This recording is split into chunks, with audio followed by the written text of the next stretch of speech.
Hello everyone, চলো তোমাদের দেখাই যে আজকে আমার মা কি রান্না করছে।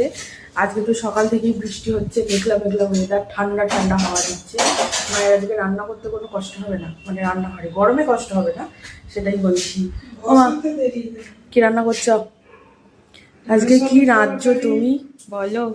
ঢেঁড়স আলুর তরকারি, মসুর ডাল, আর হচ্ছে বাটা মাছের ঝাল। আমি খাবো না বাটা মাছের ঝাল, আমি খাবো না। মাছ নেই, না, আমাকে ডিম করে দেবে, আমি এই ছোট ছোট বাটা মাছগুলো খেতে পারি। তুই ডিম ভাজা খাবি? এর আগের দিনও খাইনি। তো চাটনি আছে, ঢেঁড়স আলুর তরকারি আর ডাল। লেবু আছে, ব্যাস তাহলেই হবে। ভাইয়ের ঝিঙে আলু ভাজা হচ্ছে। এই দেখো ঝিঙেগুলো টকবক টকবক করে ফুটছে। ভাইয়ের ঝিঙে আলু ভাতে হচ্ছে। আর এখানে এই যে ডাল আছে, এবার মা সেদ্ধ করে রেখেছে ডালটা, এবার ডালটা ফোড়ন দেবে। এই যে এখানে আলু সেদ্ধ করা আছে। কত সেদ্ধ করেছি রে বাবা, ঘেঁটে হয়ে গেছে তো পুরো। এখানে এই যে ঢ্যাঁড়স আলুর তরকারি হবে, ঢ্যাঁড়স আর আলু কেটে রাখা। এই যে টমেটো, মাছ এখানে বার করে দিয়েছে, তোমাদের দেখাতে পারছি না। সেই এর আগে একদিন দেখিয়েছিলাম না তোমাদেরকে, একদম এইটুকুটুকু ছোট ছোট বাটা মাছ, ওইগুলো ভেজে ওর আর কিছু থাকে না, তারপর ঝাল করলে যেন মনে হয় শুধু লঙ্কা গুঁড়োর জল খাচ্ছি। আমার একদম ভালো লাগে না। ওর থেকে আমি একটা ডিম খেয়ে নেবো, আমার ডিম খেয়ে খুব ভালো লাগে।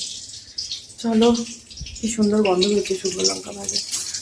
এবার আর কি সকালবেলা কিছু খেতে হবে তো মা, আমার খিদে পাচ্ছে। তোমার খিদে পায়নি মা? ডালটা ফোড়ন দিই। আচ্ছা, আমার মা ডাল কীভাবে ফোড়ন দেয় তোমাদের চলো তাহলে দেখিয়ে দিই। শুকনো লঙ্কা, কাঁচা লঙ্কা আর পাঁচ ফোড়ন দিয়ে এবার অল্প একটু পেঁয়াজ দিয়ে দিল।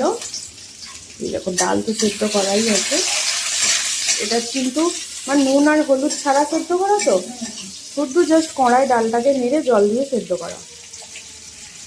এইবার আর কি এই পেঁয়াজটা হালকা ভাজবে, খুব বেশি ভাজলে হবে না।